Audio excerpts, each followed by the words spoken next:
Number 10, it's just a cold sore. The Victorian era is cool. The art, the fashion, and technology of the time, I think, are always fun to take a look at, especially since steampunk has its roots in the Victorian era, and who doesn't like steampunk? Come on, there's just a lot of cool steampunk stuff. And honestly, we haven't seen a lot of that in a long time. We need more. We need more. Something not so cool from that era, however, was what you could catch from another person should you decide to take up a bed with another person.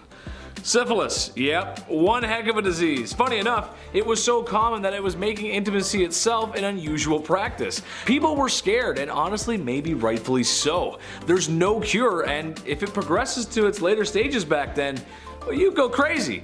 And then you'd end up being that guy that's always screaming in the streets. Every city has one. You know what I'm talking about. Number 9, the French letter. The issues of intimacy and its repercussions were becoming quite clear in the Victorian era. Something had to be done, as spending any amount of time in the brothels could have you shucking barnacles off your lower deck in the morning, if you know what I mean. Introducing the revolutionary new invention, prophylactics. For those that are college age, you might find it disturbing that these party favors weren't made of rubber or disposable. Yeah, hear me out. They were made of sheep's guts, and they had to be soaked first so they would become flexible. Because when you put these bad boys on, they had to be fastened on. It's not very good, not very attractive. Once the deed had been signed off on, the device was then washed and then hung up to dry like your dirty laundry. Once it was dry, it was placed in a small box for the next time. Because seeing your wife's ankles might make you feel a certain kind of way, and now you just have it ready to go. And on number 8, shotgun wedding. Marriage and weddings back in the medieval ages were practiced very differently compared to today. Back then, people started getting married and having kids very, very young. Usually, girls would be married off as soon as they hit puberty, so around the age of 12, and they would start popping out as many spawn as possible because the high infant mortality rate made it very difficult to grow a family. On top of the duty to further the population, these marriages weren't for love. Arranged marriages were the norm back then because it was mostly used to join families for status or alliances, or because your dad owed Billy from down the block a favor and he offered you to his son Billy Jr. Marriage ceremonies were also very different back then. Because marriage wasn't as big of a fuss as it is now, it didn't matter where you got married or how soon. You could get engaged in the morning and be married by lunchtime if you really wanted to. Most people didn't need permission to get married, so they could hold the ceremony anywhere. Marriage ceremonies could be held in places like pubs, in the middle of the street, or even in bed. Because of this, it made it really hard to know who was married and to whom until the 12th century, when it was declared a holy sacrament that must be observed by God. Number 7, diet. Bedroom misconduct was becoming a huge issue. Refer to number 9 and 10. While women did get most of the blame because, well, you know, history, men did get some of the blame. The issue of intimacy for men could be described as barbaric primal sense. So how do we curb this? How do we stop men from acting on these caveman urges, ooga booga? Well, simple really. Men just have to stop eating certain foods, as it was thought at the time that food had a link to the misconduct, or rather, the overabundance of bedroom-related issues, including mustard, pepper, rich gravy, beer, wine, cider, and tobacco. And if you weren't paying attention, that's basically the diet of every man in Victorian times. Not sure how a jar of finely prepped mustard would get you flustered, but okay, sure. The beer makes sense though, you know, have a few beers, and even the mop leaning over in the corner looks pretty lonely, and boy, that mop has lovely hair. Number 6, job market. Ladies of the evening, women of the night. Women who make beds go bump in the night. They were everywhere in Victorian London, a lot. It's partially related to some of the points I previously mentioned. Now, I'm not here to say it's necessarily a bad thing. Personally, I don't think it is. As they say, it's the oldest profession in the book, with an estimated 80,000 women working in the night by the late 1890s. You'd have to be crazy to miss that. I mean, they were literally everywhere. With numbers like that, there's something for everyone and in varying price ranges, as they can be found in brothels or townhomes set up by the wealthy men for their mistresses, pretty much anywhere trouble likes to spawn. Even some artists took advantage of this by living with the gorgeous girls of the evening, as going behind closed doors with one was debatable, but becoming friends? Now that's a social transgression. Becoming friend, how dare you befriend the people of the night? Number 5. Jolly Lad. When people think about certain magazines that depict lewd imagery, you probably only think of Playboy. The bunny imagery was good marketing, honestly, just smart. But what if I told you the Hefmeister wasn't the first to publish such a magazine, or imagery? Back in the Victorian era, there was some saucy imagery being produced.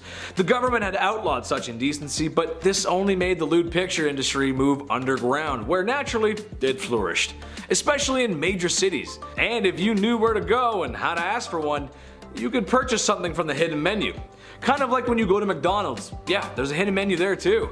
Google it and see for yourself. I'd repeat what my favorite one is, but I would be in trouble from the YouTube gods. And I've been treading on thin ice this whole video, so Number 4, the first counterculture. The 1960s were a very important time for many different people. Black Americans were fighting for the rights, music went from holding hands to strawberry fields, if you know what I'm saying, and everything that your parents told you just kind of felt wrong. If you grew up then, you know what I mean. I know people like to make fun of hippies, but there was some good ideas there. Well, in 1890s England, they were sort of having the same thing happen. Obviously not as strong as a push as it was in the 60s, but still. Basically, after all the oppression towards bedroom relations, people began to open up. Not literally, just open up thinking wise. That's really gross, don't repeat that. There's only one way we all got here. Unless you're a test tube baby, of course. In that case, thank you for watching CT133576-2.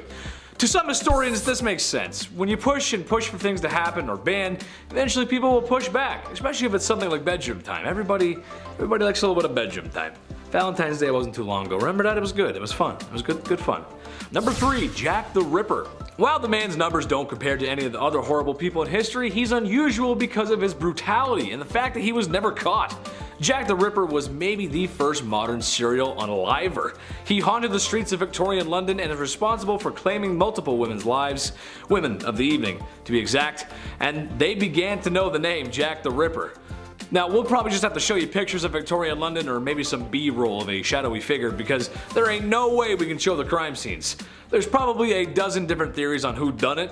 Some say it was multiple men using his name as an alias, some say it was Prince Albert, there's even some who suggest that he was a she, and which explains why women were so easy to go off with Jack. That actually kind of makes sense to me at least, and why no one really would be looking for a woman back then. Kind of makes sense.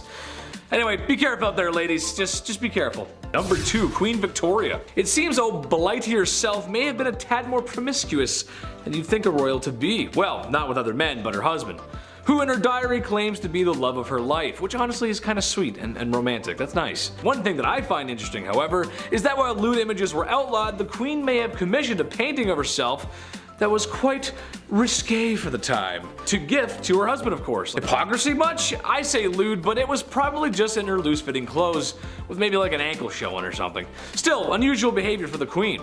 I'll remember that for next time, Blight. I'll remember that. Number 1, Prince Albert. If you've ever stepped foot into a tattoo parlor, then you might know where I'm going with this. Prince Albert, the husband of Queen Victoria, had some controversy circulating his name. One, because he shares a name with another Prince Albert who was speculated to be Jack the Ripper, but also because of a very unique piercing. Go ahead and take a guess where that piercing is. Yeah, I didn't think so. As a man, if your anatomy could be described by an internet comedian using moderately funny euphemisms, then the piercing would go through your German army helmet. That makes sense, right? The horror. The absolute horror.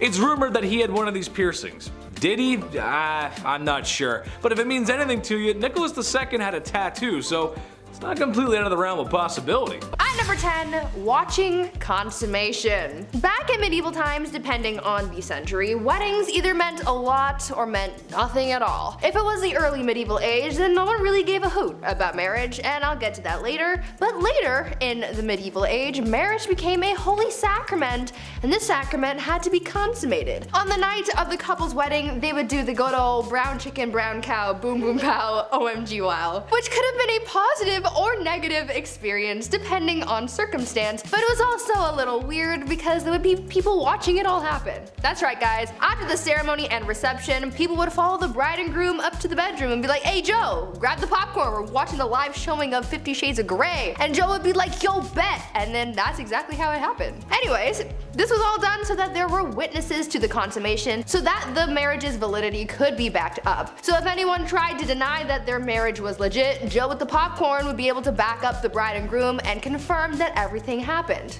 Kinda kinky, kinda weird. Number 9, dowries. Today's weddings are so insanely expensive. I don't know if it's ever gonna happen for me, for that reason alone. But, you know, they kind of replaced the dowry altogether. But what was a dowry?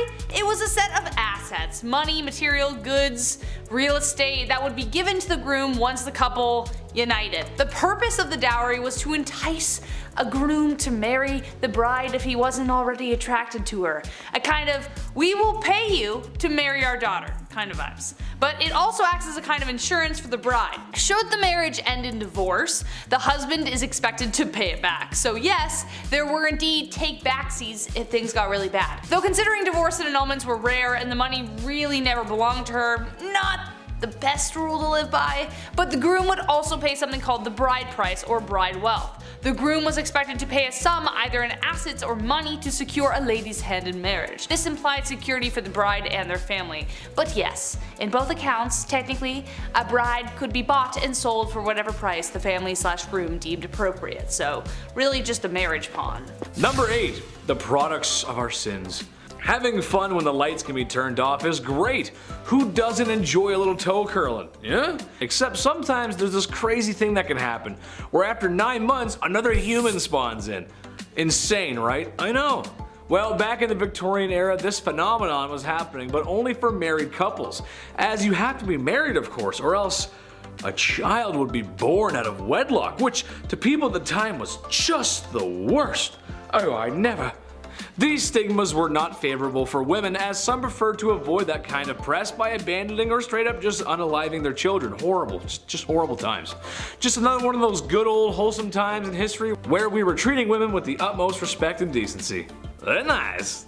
We were actually not very nice. Number 7, no objections. So obviously, with a lot of people marrying willy-nilly, a lot of marriages mostly made people miserable. Maybe. Enemies to lovers is my favorite book trope, so who knows how spicy things actually got. I hate you, I love you, next day, I don't know. But the famous line, speak now or forever hold your peace, only got introduced in 1215 to try and flesh out drama before they couldn't go back. In the Middle Ages, drama, discovered after marriage vows were exchanged, caused major problems since divorce wasn't easy or, you know, accepted. We will get to that later. For instance, Joan of Kent, who was known for marrying Edward the Black Prince and mothering Richard II, had a secret marriage when she was 12 years old. She didn't get approved. In her early teens, she was married to an aristocrat, but the secret marriage was discovered after 8 years. The papal court had to overturn it and return her to her knight. He died 11 years later, and it was after that her cousin Edward married her. Wouldn't it have been nice to know that little detail before she married the aristocrat guy? Yeah, probably would have saved a lot of heartbreak. Hence why the speak now or forever hold your peace was introduced. At number 6, shoes! Back in the days of old, shoes were apparently a huge staple in society. They were pointy and weird and expensive and complicated and were even integrated into marriage practices. During the wedding ceremony, it was a tradition for the father of the bride to take one of the bride's shoes and give it to the groom. The groom would then tap the bride on the head with the shoe in a token of his authority. But the shoe traditions don't stop at bopping people on the head like little bunny foo-foo. You know how these days there's a tradition of throwing the bouquet at weddings, and apparently whoever catches it is the next to get married? Well, that tradition sort of came from the medieval tradition of throwing shoes at weddings. Instead of throwing flowers, brides would throw shoes at their bridesmaids to determine who was next to walk down the aisle. Now this whole bride throwing things idea has failed me before because I caught a bouquet once and I'm as single as ever, so maybe someone needs to chuck a shoe at me or something this time. Please. Number 5, the bedroom trial. So divorce, again, wasn't a thing. On the upside of dying early, it potentially meant that you weren't locked in a marriage for too long. If the marriage did end, it wasn't a divorce, it was an annulment, which was very expensive. A common reason this happened was due to consanguinity, which was close relations by blood or marriage, which was forbidden. Other grounds would be adultery, leprosy, and impotency. Also failure to concede to the marriage debt, which was the obligation for both spouses to engage sexually. It actually didn't matter where this happened, you had to do it even if it was in a church. It was a big deal. Enter the bedroom trial. Court cases from the 14th century show records that bedroom trials took place that would determine whether a marriage should continue. The bedroom part is exactly as it sounds. The man and the woman were placed in a bed together and were to be watched by the wise women for several nights. If over the course of the night the man's member remains of no use, i.e. impotence, then it was determined that the marriage should end. But the wise women were most likely either complete strangers or the groom's grandmother. So I doubt that would have helped with the getting it up part. Poor guys. At number 4, marrying the country. If you married an entire country, does that count as polygamy? Are you technically married to everyone in the country, or just the one country as a singular unit? These are the shower thoughts that I wish I could ask medieval queens, but unfortunately they died a long time ago, along with their marriage secrets and probably some recipes for poison too. Back to this whole marrying the country idea though. Back in the medieval age, when someone became queen, they had to get married more than once. For them, it wasn't just about marrying their spouse, they also had to marry their country. This process was called consecration, and it was something that a ruler had to go through in order to be a legitimate queen. The queen would go through a symbolic marriage to the realm, complete with prayers and a blessing and a ring and a crown. It was essentially like a real wedding, except the groom was a nation of people. Sounds like a happy marriage to me. Yeah. Number 3, the veil. As we have determined so far in our list, love wasn't the primary reason for marriage, especially for nobles, so as a result there were quite a significant amount of arranged marriages. Besides the symbolism of humility and purity, it was also used as a way of disguising the bride entirely. The bride would often be wrapped from head to toe to protect her from evil spirits. This tradition goes all the way back to ancient Roman times. That's one explanation, but during arranged marriages, it was more literally used to hide the face of the bride from the groom. So if he didn't like what he saw after he literally unwrapped the package, well, too bad, she's yours now. Eventually veils progressed to being much smaller, but the tradition of revealing the bride to the husband to declare ownership remained a tradition even to this day, kind of, except now it's more romantically idealized. Did you see Priyanka Chopra's awesome veil in that? You know the one. At number 2, long distance marriage. You know how during the pandemic people started having Zoom weddings? Well, in a way, people have been doing something similar since the medieval ages. Back then, a lot of weddings were simply for political reasons, and so a big ceremony was rarely needed. So when two people from different kingdoms were getting married, they didn't necessarily need to be there for the wedding. Instead, they could send proxies and have someone marry their new spouse on their behalf. This would be the legal binding of marriage, you know, the paperwork side of things. But once both parties could finally meet in person, then they would hold a second ceremony with all the pomp and circumstance that you would expect. And yes, it still included the whole watching the consummation thing. Ew. This proxy marriage actually happened to Marie Antoinette, and her brother was her proxy until she could get to the formal ceremony. So now we know that even back then, you didn't have to show up on time to your own wedding, and you could just get someone else to do it. Sounds a little cold to me, but like I've said before, love is dead and it died a long time ago. Mic drop, thank you. Number 1, last but not least, and this is the most messed up, the Lord's Right. This one is definitely the most messed up tradition, and I don't even know how it was justified in the first place. Like, why was it even in place? Someone clearly made this happen so they could piss people off. The last thing anyone wants at their wedding is someone interfering with the wedding night. As we know, people for the most part had to observe the ceremony, but the Lord's Right was something even more horrific. The droit de seigneur was a feudal right that existed in medieval Europe that gave the lord of the land the right to sleep with the bride on the first night of the marriage. That's right, so most often they would take the bride's virginity. Now, just how often this right was carried through is debated, but if your lord had a particular vendetta against you, it wouldn't be surprising. This right could also extend to a lord taking the virginity of every woman in the village, even if they didn't want to get married. It was ridiculous. However, late Middle Age and Renaissance era texts don't clearly determine whether this practice ever occurred. Texts from 15th century Switzerland references the Lord of Mar demanding the right of the first night or a hefty fee. So either you pay for it or I do it. The droit de seigneur was depicted in Mel Gibson's Braveheart, which added to the infamy of the idea, but no physical evidence determines whether any lord actually did it, but it did technically exist.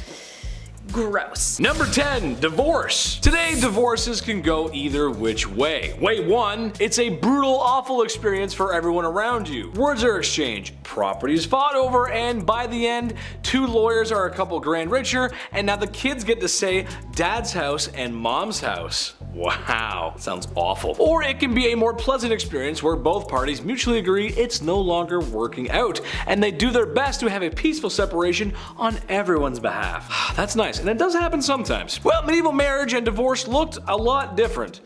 Who would have thought? 800 years ago, who would have thought? The main part of divorce really was just being the annulment of the marriage, assuming it was allowed. Rules changed depending on when and where it was. Whereas today, like my long-winded joke at the top of this segment, there's much to consider in a divorce, especially the estate. It's probably the main thing is the stuff. It's all about the stuff. The marriage itself is the least of people's worries today. But back then, it was just about just not being married anymore. I want the bricks in the house. Like, what are you gonna, in medieval times, what are you gonna fight over? Like, I want the cows is mine. Number 9, off with the head. Another way to solve the issue of divorce and marriage was to get rid of your spouse. The same way Polly Walnuts got rid of Mikey Palmis. Gabish? You know what I'm saying?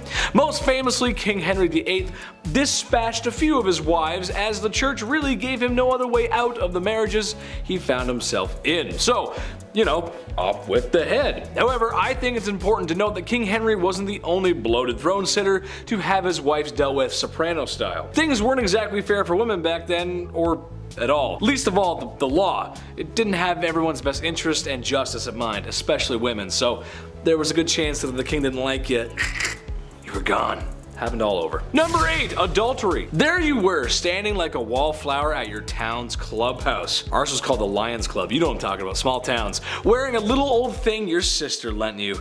Cowboy boots clatter as the music gets quieter. Then a handsome young man wearing jeans all over took you by the hand. Oh, romantic. You've been together ever since. I'm sure I literally just nailed that for some people. That's pretty much how they're married now. Except now he's not as charming. Now he's got a beer gut and he farts in his sleep.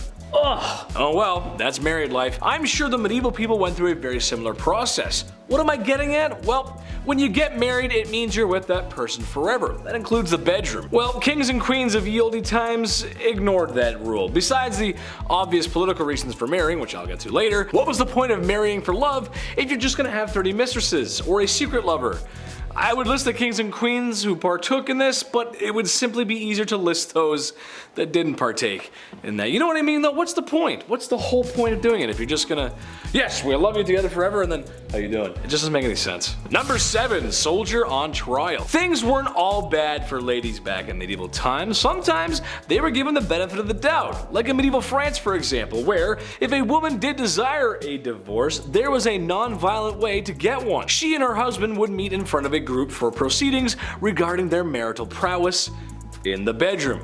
Of course, why else would I be talking about it? Meaning she had to prove that he could not prove himself a man in the bedroom. Happens to a lot of guys. In a nutshell, that means a group of people would handle, grab, stare, and examine a man's gabagool, pichadillo, sausage, Woody the Woodpecker, the olive branch, the Edmund Fitzgerald, the ballpark hot dog, the ambassador, the trombone, the one-eyed Bob, and the heat-seeking trouser rocket. That's a You guys get the point. It was a very embarrassing process, but if he couldn't produce results in front of prying eyes, then, well, that means she's leaving. Can you imagine that? Number 6, no Irish grandma. In society, we've decided that there are rules and laws, and rules that really just need to be followed in order to have an effective society, like no harming others or laws that help keep us safe. However, there's some laws that just don't need to be said. Some rules are self-explanatory, like no diving in shallow water. Yeah, that makes sense. You don't want to hurt yourself. No pooping in public. Of course not. I would never. I promise. And you can't marry your nan. That's right, you can't marry your nan. Yes, that's right. A law from medieval Ireland hits us with a marriage law stating that no man shall marry the wife of his granddad. You see, that's when you didn't have to tell us. We knew that. I knew that. Everybody knew that. Marriage laws were changing at the time because of English rule, and a lot of other laws were changing too, but the close family nature of their marriages, well, things get a little confusing. It was just about the time. I'm not allowed to say I don't think, but it was that's what it was. So they were changing laws, but it was kind of gross. Ugh. Now I feel gross talking about it. Number 5. The bedroom handbook. Like previously said before, when you marry someone, it's for life. You learn to love, and you do the bedroom dance with that same person for the rest of your life. For some folks, this was their first time, and as we all know and remember, that can be awkward.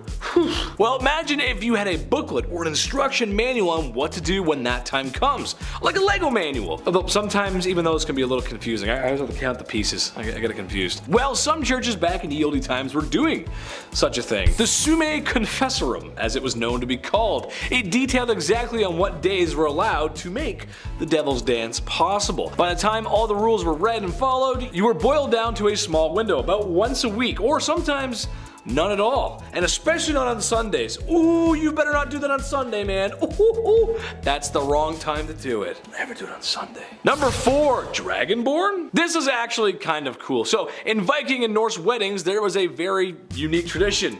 We'll call it a tradition where the very handsome and brave groom would be tasked with a quest. Like something right out of Skyrim, actually. The groom was tasked with entering his family tomb and retrieving and/or placing a ceremonial blade that acknowledges him tying the knot. Now, is that as cool as fighting off drogers and emptying literally every urn you see in search of gold and amethyst? No, it's not. However, I can't recommend entering anyone's grave before the invention of modern medicine. It's just not a great idea. But still cool nonetheless, hence it's on the list. Listen, I just got married. You on Grandpa's tomb, can grab that knife, just go in there. Just go Grandpa died of smallpox, that's okay though. Go in there and grab it, no problem. You come out, I got it. And anyway, number 3, royal weddings. While poorer class citizens did sometimes marry for love and support, and to have someone to go through life with, as being a woman on her own back then would prove to be quite difficult. Sometimes difficult more than it should have been. Medieval times set a very troubling precedent for those at the top. A lot of times, princes, princesses, kings, queens, and really anyone who held power or land were oftentimes married off to benefit that of a nation or a kingdom from which they came. In a nutshell, these marriages were political agreements, not holy matrimony, if you can call it that. Many times in history, nations swapped sons and daughters in order to save a little skin. Some marriages might go sour over time, but imagine one that you didn't want to be in from the start. Oof. And if you speak up, your whole kingdom might collapse. Yeah, not a good time, not a good scenario. Number 2, witnesses. I've talked about it before, but it still doesn't make it any better or easier. Every person you see walking around today was created by a couple things. 2 people, a Barry White record, and a little bit of friction. Unless you're a test tube baby. Sometimes, like you're a clone in Camino, you know what I mean? And Star Wars, you know, the big tube thing? Anyway, that's life. However, a lot of these moments are private, and they probably should be private, unless you're an exhibitionist or something. That's how you do things. Well, a lot of times for a marriage to become official, established members from your village or community would come and watch you consummate the marriage. Yes, that's right. Mom, dad, the bishop, heck, maybe even the gravedigger down the road because he's got an important job. My question is, what do you say when that's happening? Do you cheer? Do you laugh? Do you... Way to go, kid. That's my boy. What do you do? It's so gross and Close the door, Dad. Number 1, divorce by trial. My personal favorite on this list, divorce by trial or divorce by combat. Either or, same thing. It's exactly what it sounds like. What if divorce court had a little less paper signing and a little more club swinging? Sprinkle in a little bit of Hunger Games and bam boom, you got yourself a medieval divorce. It was a fight until you had to call Dompe the gravedigger. The wife had a sling and a stone, the man had a club and was stuck in a hole waist deep just to even the odds. May the better spouse win. Whoever was left alive afterwards got to be live free, and then now they were divorced because the other spouse was no longer breathing. Who would have thought? Who would have known? That's crazy. Number 10, plastic surgery. Some celebrities you think are immortal when really it's just their plastic surgery that's fooling you. Unless you're Paul Rudd, he's definitely immortal. Sometimes it's obvious who's had it done, and sometimes it's really obvious who's gotten it done.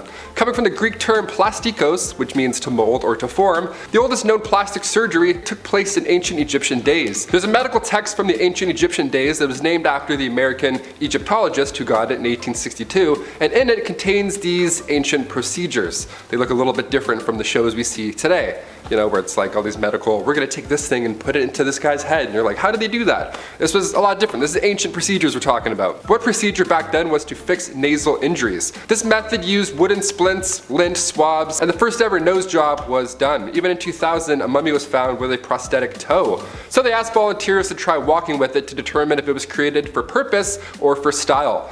That's nice. Here, try on this mummy's toe. Take a lap. See how you feel. Are you cursed? Plastic surgery in the sense of reconstruction, that first account comes from India in the 6th century. The Indian physician Sashruta Shamita is considered the father of plastic surgery. His patients were more interested in the cosmetic side effects, whereas the Egyptian practices were to fix the nose. Now, around 500 BC, reconstructive surgery was done in India as well to reform noses that were cut off as a punishment. Number 9, broken bones. Sometimes a bone breaks and it needs immediate medical attention. Maybe a bone is pushing into a vital organ, maybe it's healing the wrong way, or maybe it's just a toe and you can't do anything about it but hobble around the house all day and learn new curse words as you mumble them and hobble. We all had that one friend in school who always had a cast on, or that blue finger restraint. There's always the one kid. But what happens if you broke your arm in the 1300s? Then what? Well, you wouldn't get any cool signatures from your cool friends, but what would happen is that they would use these blocks of wood and cloth and just wrap everything around completely tight. Just the biggest cast possible. You actually could sign your name on this thing as many times as you wanted. I take that back. This thing was,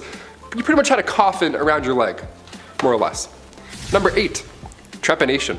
One of history's oldest surgeries, trepanation was the worst, that's for sure. To this day, we're not even sure why this was a thing, but we picked up a few ideas along the way.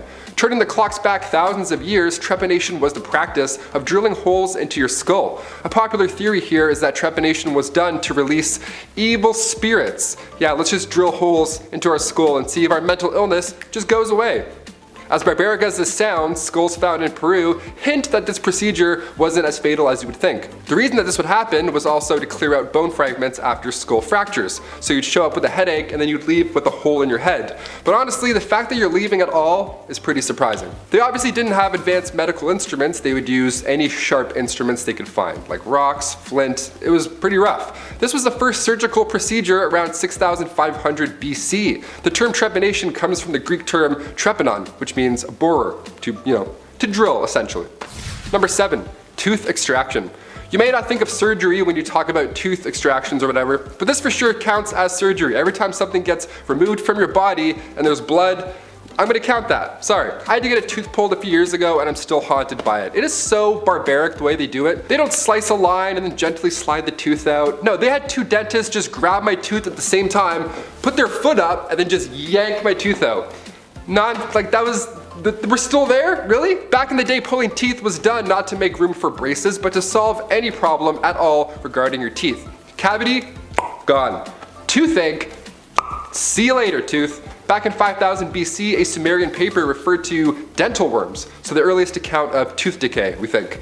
Unless they were actual dental worms, in which case gross, but no, you had a cavity. We're lucky to have x-rays and modern technology tell us now if a tooth is coming in sideways, but back then some believed it was always tooth worms, no matter what. If it hurts, it's worms, get them out. Imagine pulling your tooth out and being like, didn't find any worms. Aristotle and Hippocrates wrote about dentistry in 500 BC, and the way that they would handle tooth decay or extraction was by using metal wires to fix wobbly teeth or even a broken jaw. So it was pretty horrible. If you go to the dentist now, just when you sit back and relax, you're sitting back and you're relaxing. That's it. The rest sucks, but these guys would stand up and just get yanked. Number 6. Skin treatment. As soon as summer comes around, honestly, it's game over. I burn so easily. That's why I'm a fan of winter, right? I don't have to keep applying sunscreen to my face all day and feel like I'm about to faint. But how did ancient Egyptians beat the heat back in ancient times? They didn't have Banana Breeze SPF 35. No, ancient Egyptians valued their skin as a symbol of beauty. Yeah, you think your morning skin routine requires a lot of work? Buddy, read a book. Their routine was written on tomb walls and scrolls. They used rice bran containing UV absorbing gamma oryzanol. Yeah, that was used to block the sun off. Jasmine as well helped repair sun damage. Ancient Greeks would use olive oil as sunscreen, which as far as UV protection goes, it did absolutely nothing.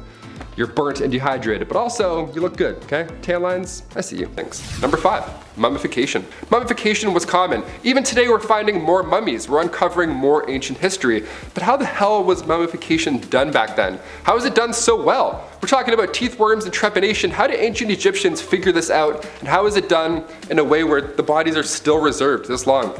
Well, it wasn't cheap, I'll tell you that for free. Being mummified was reserved for the rich. It's pretty brutal, but what you would do is basically you get a hook in your nose and all your brains would be pulled out. And then they would cut the left side of your stomach, remove all those goods, all the organs, just gone, let those dry, yuck. And then you put the heart back in the body and then you wash the insides out with wine and spices over and over again until eventually you cover the body in salt for 70 days. And around day 40, you gotta stuff it with sand. Come day 70, that's when you can wrap them in those mummy bandages. Then the sarcophagus awaits you, and so does the rest of your life. The jars of organs were also stored in the burial chamber with the sarcophagus. So it was just a big room of yuck. Number 4, cataract surgery. My brother was born with a cataract. This one's for you, homie. Cataract surgery is one of the oldest surgeries in the book. Well, rather, in the painting. Found in a tomb in ancient Egypt was a painting of what is surely the oldest recorded eye surgery. Scientists are able to make this conclusion due to the length of the tool that the doctor is holding. Little metal rod going into their eye. Just doing this makes me cringe. They believe this was a method called couching. This happened to be recorded. The needle would push the cloudy lens to the bottom of the eye, ideally fixing their vision. The oldest tools found in Egypt tell us that 4,000 years ago, this was the first time that it had been done. But afterwards, evidence of couching was found all over the world, so they kind of were the OG couchers. It wasn't until 1747 until a doctor in France named Jacques Daviel, he performed the first cataract extraction surgery in a modern sense.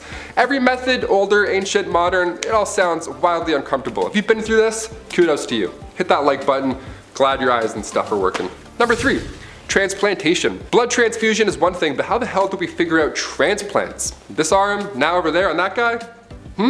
The first successful one was in 1954 in Boston at the Peter Benton Brigham Hospital. That was like a surgical procedure. The first successful one, by any means, came from around 1000 BC. An Indian surgeon, Samhita, had written down details on how to transplant tissue from one of the body areas to repair nose injuries. I mentioned that a little bit earlier. But later on in the 16th century, that idea was revised. In Renaissance Italy in the 16th century, a man named Gasparo Tagliacozzi, and finally, French surgeon Alexis Carrel changed the medical game again. In 1902, they published their work on the new techniques using new studies on animals and blood vessels, and to this day, that technique is still used. In 1904, they partnered with Charles Guthrie in Chicago and performed the first successful animal transplant, saving the dog's life. So not that long ago, weirdly enough, had to include it. Number 2, open heart surgery. We've discussed ancient Egyptians and how they would clean out the entire body and put the heart back in. Now, of course, they weren't alive during any of this. That body is long gone. But when was the first open heart surgery? When did the impossible become a reality? Well, the first successful open heart surgery went down in Chicago in 1893. The patient was a man named James Cornish. He got a knife wound to the chest during a brawl. Now, the surgeon, Dr. Daniel Hale Williams, who, by the way, used to be a shoemaker's assistant, saved this man. In the city's first interracial hospital, too. Lots of firsts happening in this one. There we go. There weren't any textbooks on this type of operation at the time, so the odds of survival were low. In fact, there weren't any odds at all at this point. There were no x-rays, antibiotics, anesthesia, but also there was no problem. Apparently, using just a scalpel, Dr. Williams cut through his chest, weaved through the nerves, muscles, ribs, everything important, until eventually he closed a severed artery near the heart. Cornish survived, and come 1894, Williams was promoted to chief surgeon at the Freedmen's Hospital in Washington, D.C. Coming at number 1, stitches. I'm going to totally jinx myself after this, but I've never broken a bone or gotten stitches in my life. I'm on a high alert now at all times. 27, not too bad. Many of my friends, though, they've gotten stitches in their life. It's pretty common at this point. So I figured I'd cap this list off by going back to the origins of stitches. Going back to 3000 BC, once again, Egyptian literature, stitches were first made from plants, like hemp or cotton, or even animal tendons or animal arteries. Catgut was the most common. That was thread made of sheep intestines. One of the craziest ways of closing a wound was by using ants, believe it or not. Leafcutter ants or army ants, they would be held against the opening, and then you wait for it to bite down, and once it does so, you would then remove the body, cut the head off, so the head of the ant is still stuck biting onto your cut, staying there until it heals. Imagine Ant-Man showing up to save the day, and he just throws a pocket full of army ants. He's like, I'm here to save you all. He just shows up, whips all the ants. He's like, there you go, you're healed. They're like, we didn't expect this at all. Please send somebody else, Ant-Man. Psh, gross. Kicking off our list at number 10, dental surgery. Back in the ancient Egyptian world, it's not like you could just take a quick trip to the dentist to get your teeth checked out and cleaned, yada yada, and then you go home, whatever, right? The diet of the average Egyptian was most definitely not exactly, conductive to having an impeccable set of pearly whites. That's mostly due to the fact that the tools used to grind food would often leave traces of sand and or stone behind, which would naturally destroy your chiclets. And through documents found, there have been a few different dental treatments from that time that have been discovered, and it's pretty horrifying, like topical treatments and such. But one case was able to give us a glimpse into what is believed to be the treatment of an abscess, an ancient abscess. We love those. Even more interesting is a mummy that was found from the 4th dynasty. This mummy, in his first molar, was a bunch of surgically produced holes that they believe were used to drain an abscess, which clearly gives us some, very tangible evidence that dental surgeries were in fact happening all those years ago. And before we head into the rest of this list, we also have to remember that all this was done, or most of this was done, without anesthetics, right? No one's gonna put you to sleep, and then you wake up and you're like, oh, my teeth are gone, what happened? No, you were awake for the whole thing. It sucked. Number 9, Egyptian stitches. Yeah, gotta talk about Egyptians once again. I'm gonna talk about them quite a bit. They're the OGs. Just in general, while surgery did exist during ancient Egyptian times, invasive surgery wasn't quite as common because, well, obviously, like I just said, no painkillers, no antibiotics, the list goes on, right? No fun. One thing that's less invasive but still extremely important was seen quite a bit during these times. Use of stitches. Yeah, I've never needed any in my life, thank God, knock on wood that I don't need any stitches. Ancient Egyptians found different and effective ways to make their own sutures in order to close these large wounds. They did so by using plant fibers or hair or tendons or wool threads, anything, right? In the oldest known surgical text, which is referred to now as the Edwin Smith Papyrus that came from ancient Egypt, there are 48 different cases of stitches being described. 48, imagine being one of those 48. That's kind of epic, not gonna lie. Number 8, blood transfusion. Back around 70 AD, the Romans were pretty wild when it came to the Colosseum and the games that would go on inside. There was, a lot of bloodshed, and crowds would rush the arena after the day was done. Not to get autographs, but to hopefully get a sip of that sweet gladiator blood. Yeah, blood back then was a magical elixir. And then near the early 1500s, blood was seen as this youth juice. Yeah, you drink some young blood as an elderly, and then those knees, your patellas, would apparently start working again. A lot of theories surrounding blood back then. And in the Middle Ages, bloodletting was a go-to when you were sick because they thought your humors were out of balance. It is so hot in this goddamn room. In 1628, blood circulation was discovered by a man named William Harvey. That changed the game, right? Now, the idea of something going into your bloodstream was in the picture hypothetically. That's a little odd. So we started to test this out on canines. Scientists were injecting them with different substances, and slowly but surely, that turned into blood transfusion between animals, between canines. So this is back in the 1660s, right? That's how early we started injecting things with blood. It's kind of gross. Number 7, cataract surgery. Okay, don't tell him I told you this, but Kyle, my brother Kyle, our other lovely co-host on B, is blind in one eye. Yep. Kyle was born with a cataract, but you would never know because he plays rugby amazingly and somehow he reads this tiny prompter. I can barely do it with 2 eyes. No idea how you do it, man, you're a champ. Cataract surgery is one of the oldest surgeries in the book. Well, rather in the painting. It was found in a tomb in ancient Egypt. It was a painting of what is surely the oldest recorded eye surgery. Scientists are able to make this conclusion due to the length of the tool that the doctor is holding. They believed this was a method called couching, which happened to be recorded. See, the needle would push the cloudy lens to the bottom of the eye, ideally fixing their vision. The oldest tools found in Egypt tell us that 4,000 years ago, this was the first time it had been done. But afterwards, evidence of couching was found all over the world. Now, it wasn't until 1747 until Jacques Daniel, a doctor in France, he performed the first ever cataract extraction surgery in a modern sense. He was the OG. Every method sounds wildly uncomfortable. If you've been through this, like Kyle has, kudos. Number 6, blood transfusion. Back around 70 AD, the Romans were pretty wild when it came to the Colosseum and the games that would go down. There was lots of bloodshed, of course. There's animals and warriors and a lot of stabbies, and crowds would rush the arena after the day was done, not to get autographs, but to hopefully get a sweet sip of that gladiator blood. Yeah, blood was considered a magical elixir back then. And then near the early 1500s, blood was then seen as youth juice. Yeah, if you drink some young blood as an elderly, those knees would just magically come back. Apparently. Don't drink blood if you're watching this. Don't. Unless you're Edward Cullen, don't drink blood. Team Jacob. Lots of theories surrounding blood in the Middle Ages. Bloodletting was a go-to when you were sick because they thought that your humors were out of balance. It was like, oh, you're sick, you just got some weird blood, we'll drain you out a bit.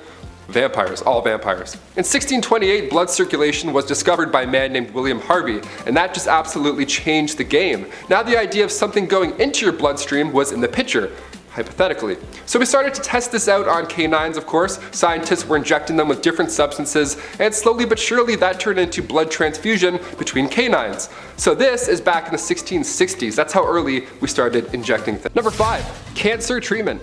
All right, the big C. Cancer is something that obviously very prevalent in our modern society, and because of the rising rates, it makes us ask ourselves, did cancer exist in ancient times? If so, where was it recorded?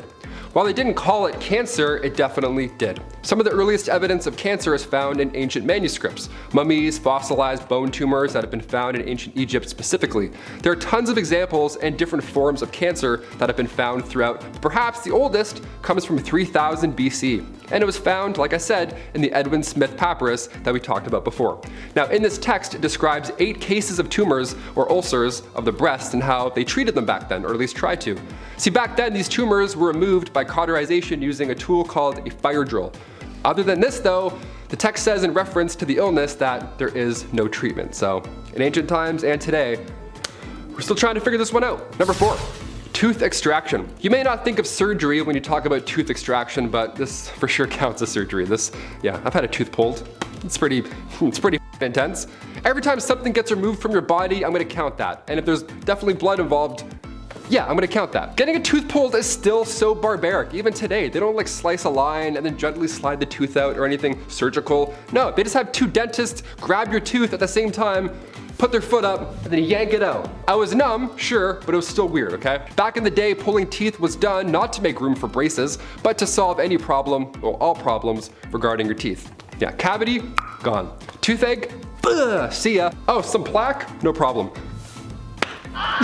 Today we're lucky to have x-rays and modern technology, to tell us if a tooth is coming in sideways or which ways, but back then, some believed that it was tooth worms. Yeah, this feeling over here, could be a worm. Go get it checked out. Could have worms in your head. Gross. Aristotle and Hippocrates wrote about dentistry around 500 BC, and the way they would handle tooth decay or extraction was by using metal wires to fix wobbly teeth or even a broken jaw, aka ancient braces. Number 3, trepanation. One of history's oldest surgeries. Trepanation was also, it was the worst. It was horrible. To this day, we're not even sure why this was a thing, but we picked up a few ideas along the way. Let's talk about it. Turning the clocks back to thousands of years ago, trepanation was the practice of drilling holes into your skull. A popular theory is that trepanation was done to release evil spirits. Yeah, let's drill some holes in our skull and see if our mental illness just goes away. That'll help. As barbaric as this sounds, skulls found in Peru hint that this procedure wasn't as fatal as you'd first guess. The reason this would happen was also to clear out bone fragments after skull fractures, right? So you show up with a headache and leave with a hole in said head. But honestly, the fact that you're leaving at all is surprising, given the time. They didn't have any advanced medical instruments, but they did have sharp ones. This was the first surgical procedure. It was around 6500 BC. The term trepanation comes from the Greek term trepanon, borer, to drill. Number 2, rotting whale body. Okay, not all these are not disgusting. One of the most strange things on display at the Australian National Maritime Museum exhibit has got to be the whale carcass treatment.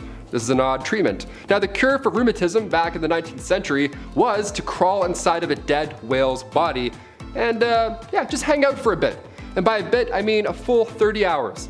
After that point, you would definitely be healed for at least 12 months. Yeah, it began in the town of Eden, obviously a whaling town on the southern coast of Australia. Only while this was happening, it was kind of funny, the user's head would be poking out of the whale. Yeah, like the world's worst sleeping bag, all tucked in there, getting better. It all started when an intoxicated man stumbled into a dead whale body, passed out, and then when he woke up, his rheumatism was cured, just like that. Yeah, from pale ales to pale whales. No more achy joints for you, my friend. Let's do it. Number 1, Wario breath. Wow, okay. It makes sense that Egyptians would come up with breath mints in mouthwash. They fed their laborers diets of foods that contained a lot of onions and garlic. Sure, I'm just like everyone else who cooks, and when the recipe asks for 1 onion, maybe I put in 2. When it asks for 2 cloves of garlic, maybe I put in 4. You gotta love that flavor. It was thought that they help fight off disease, and they were kinda right.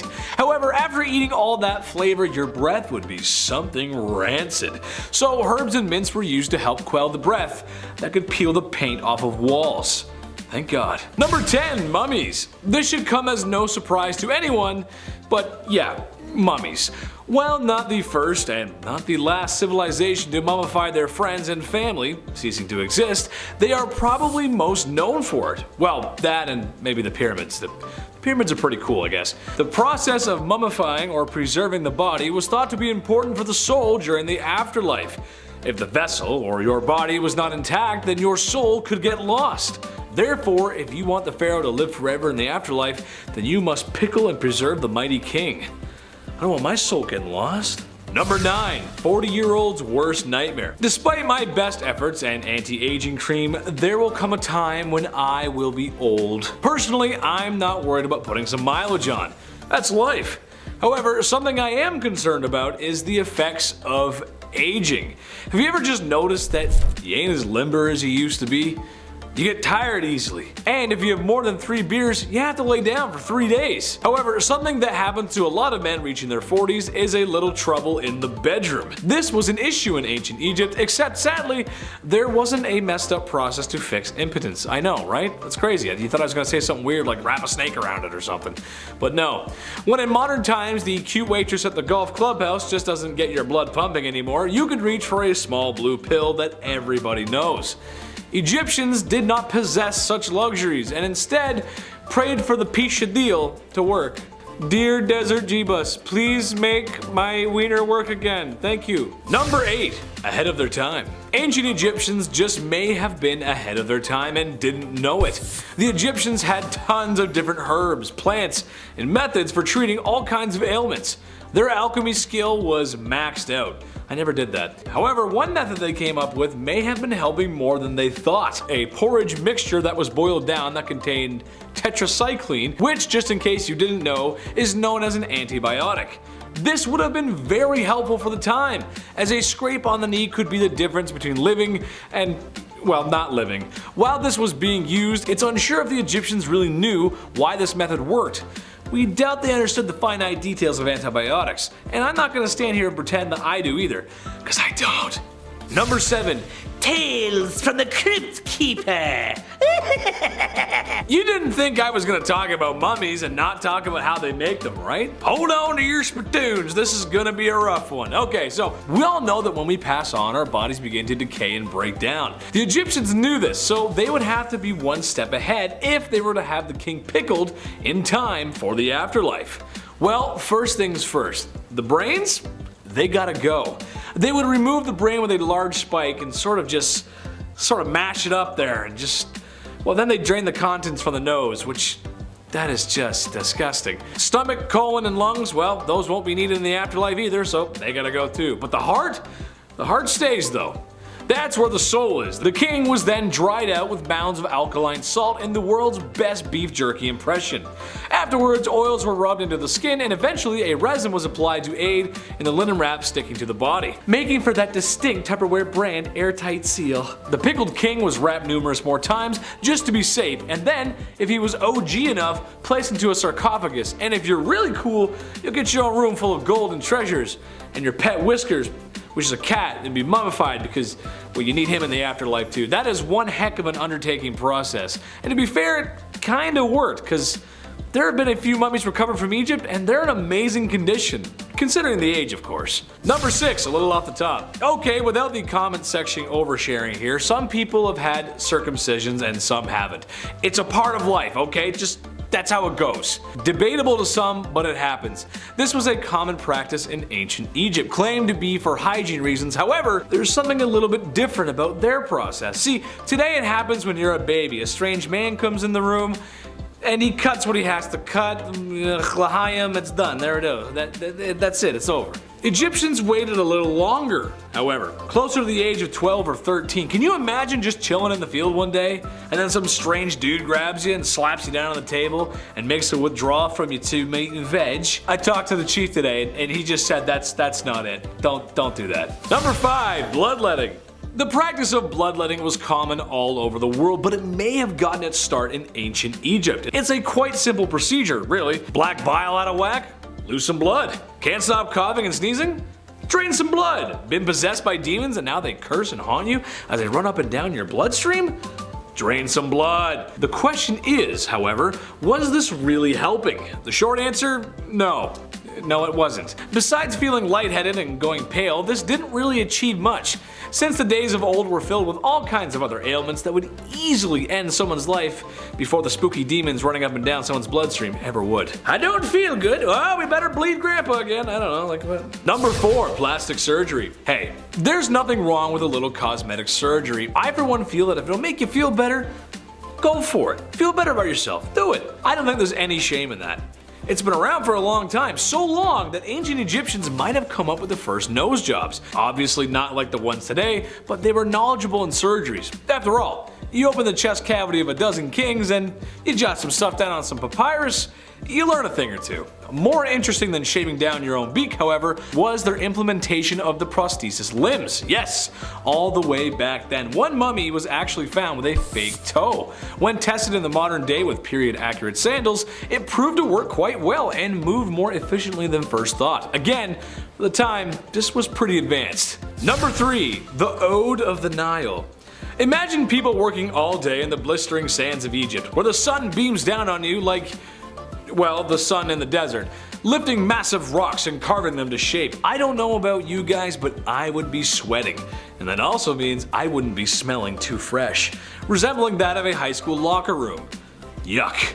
Well, the Egyptians knew this was an issue, so they came up with what was probably the first underarm deodorant, using nice herbs and other items that had pleasant aromas, and stuck them where the odor was coming from. In your armpits. I just know that after a long day of hard labor in the sun, I would need more than cinnamon sticks and lavender to tame the odor of my sweaty lumberjack armpits. That's just how it goes. Number 2. The Egyptian Brazilian. The 70s have come and gone, and a popular trend today is to be hairless. Everywhere.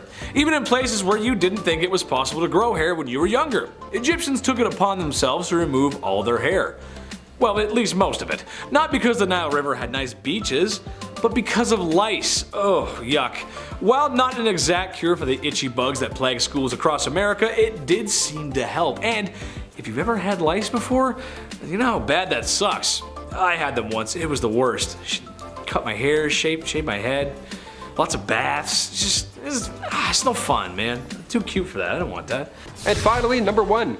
Egyptian nose job. Plastic surgery is more widespread now than it ever has been before, but it's all because it started a long time ago, especially in the ages of the ancient Egyptians. In the Edwin Smith Papyrus, along with the documentation of trauma surgeries, bone fractures, fixes, and all that jazz, this text also shows examples of fixes for nasal injuries, which I gotta kinda I have to seek some of that right now. I think I need to get my nose fixed. Can't breathe a lot. The treatment involved manipulating the nose into the desired position before using wooden splints or lint or swabs, anything really to hold it into place. You know, it's an ancient nose job. That's crazy, right? It's truly wild to think back about how much, these people had shaped our world and lives, especially our medical world today. While so much of the civilization still remains a mystery to us, right? It's crazy how much we still know and how much we still don't know.